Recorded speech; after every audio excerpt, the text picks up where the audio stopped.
ब्रह्मा जी ने कहा जितनी देवियां से, बोले देवी किस बात की करती हो, सब गोपिका बन जाओ। कह दिया महाराज बधाई हो, जितनी देवियां थी सब गोपिका बन जाओ, भगवान आ रहे हैं। और जितने देवता थे सबसे कहा कि तुम क्या देखते हो, जाओ सब ग्वाला बन जाओ, जीवन का आनंद मिलेगा। त्रेता युग में भगवान श्री राम जब वन में गए थे ना, तो जितनी साध्वी मिली सबने कहा थोड़ा सेवा का मौका मिल जाए। भगवान ने कहा मर्यादा के बंधन में हैं, इस समय सेवा का मौका तुम्हें नहीं मिलेगा। क्यों? द्वापर युग में आप सखी बन जाना, गोपिका बन जाना, जी चाहो उतना आनंद मना। जितने महात्मा मिले तो महात्माओं ने भी कहा बोले थोड़ी सेवा हमें भी हो जाए, तो मना कर दिया। बोले द्वापर में बस तुम ग्वाला बन जाना। कितना भी आनंदमयी दृश्य। आज उधर भगवान अंतर ध्यान हुए हैं मां पृथ्वी को वचन देने के बाद, और उधर कंस तलवार लेके घूमने के लिए निकला है। कंस ने क्या देखा कि उसकी एक बहन है सबसे छोटी देवकी, वो विवाह के योग्य हो गई।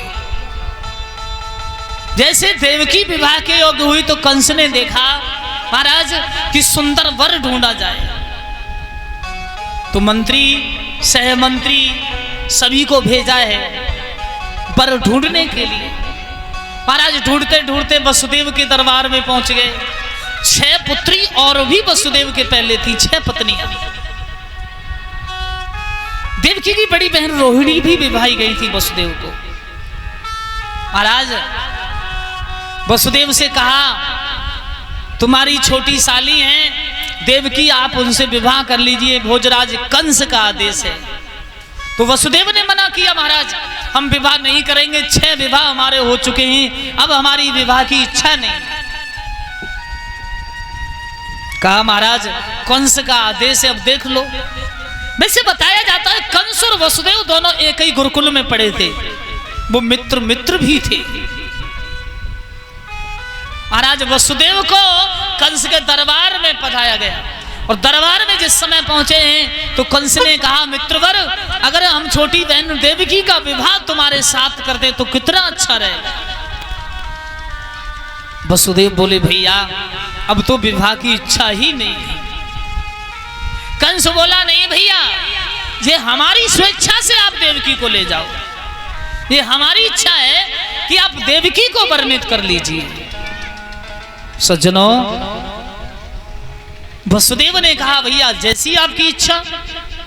बड़ा सुंदर मंडप तैयार किया गया है।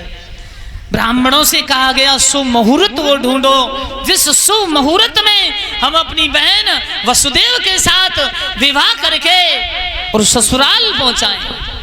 शुभ मुहूर्त निकाला गया और उस शुभ मुहूर्त में बड़ा सुंदर मंडप तैयार किया गया है, और उस सुंदर मंडप तैयार किया हुआ है उसमें वसुदेव को दूल्हा बना के देवकी को दुल्हन बना के कंस स्वयं अपनी बहन के फेरे फेरने के लिए तैयार हुआ है।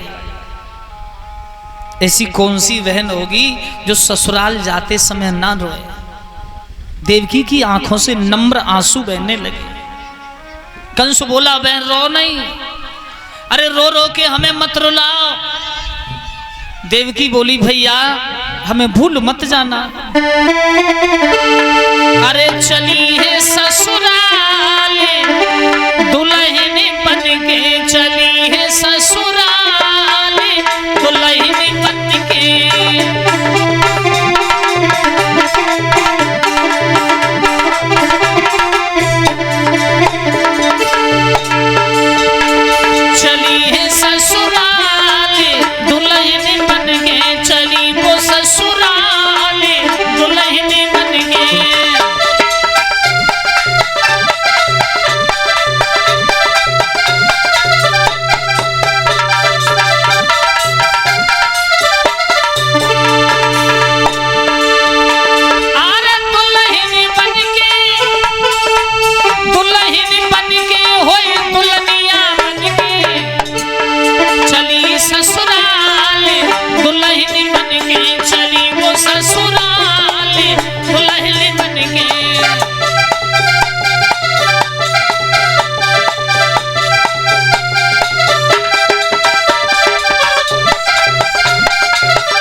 के चली वो ससुराल दुल्हन बन के।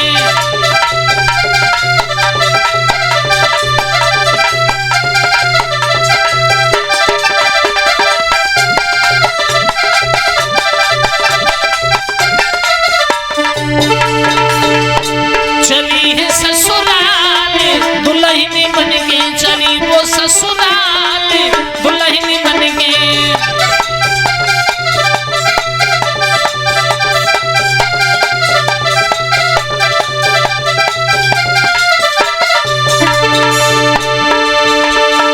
मोको भैया है भूल मत जाइयो,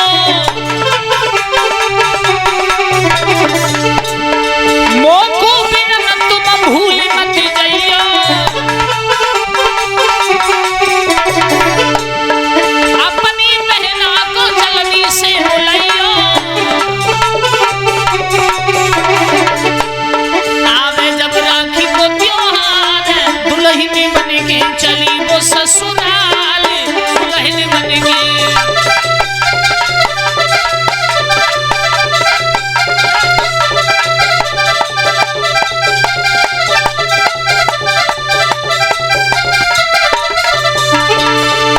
चली है ससुराल दुल्हन बन के, चली वो ससुराल दुल्हन बन के।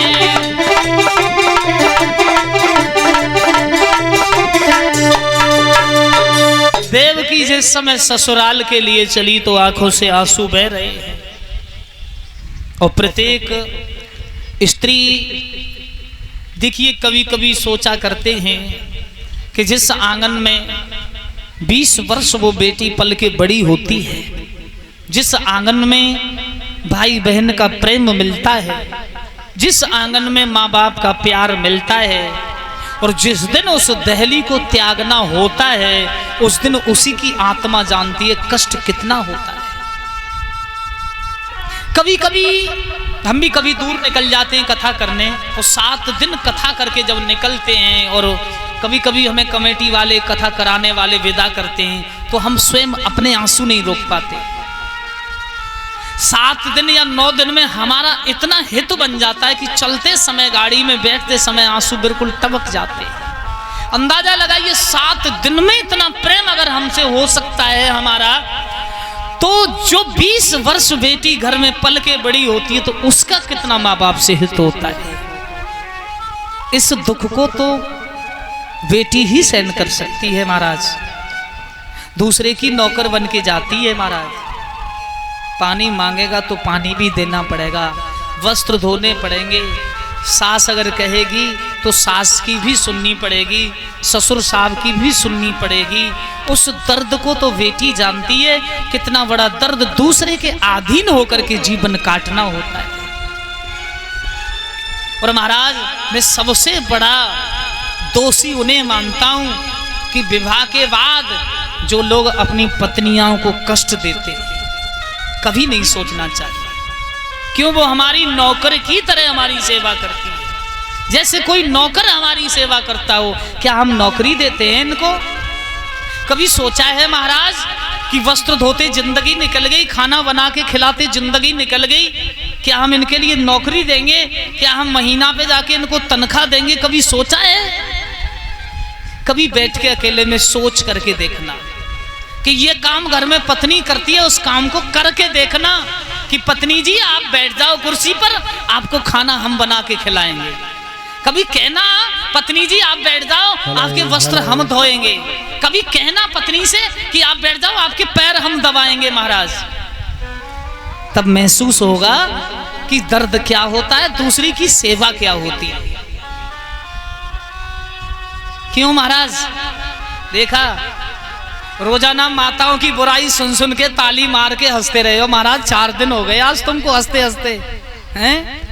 हाँ, इनकी जरा बुराई करी और तुम ताली मार के हंसे। अब पता चला महाराज 10 वर्ष पैर दबाते, एक दिन दबा के देखना, तब पता चलेगा कि पैर कैसे दबाए जाते हैं महाराज। हाँ, क्यों? अब नाराज मत हो ना। ये बुराई कर रही थी, हमें सुनने को मिला कि शास्त्री जी हमारी बुराई पे ही लगे रहते हैं, तो आज मैं बढ़ाई कर रहा हूं, तुम्हारी बुराई नहीं कर रहा। क्यों? क्योंकि महाराज किसी की सेवा करना कोई साधारण बात नहीं है महाराज। देवकी जिस समय ससुराल को चली है, आंखों से अश्रुपात हो रहा है। सोमेश कैमरा बंद कर लो। हाँ अब तो है ही कथा।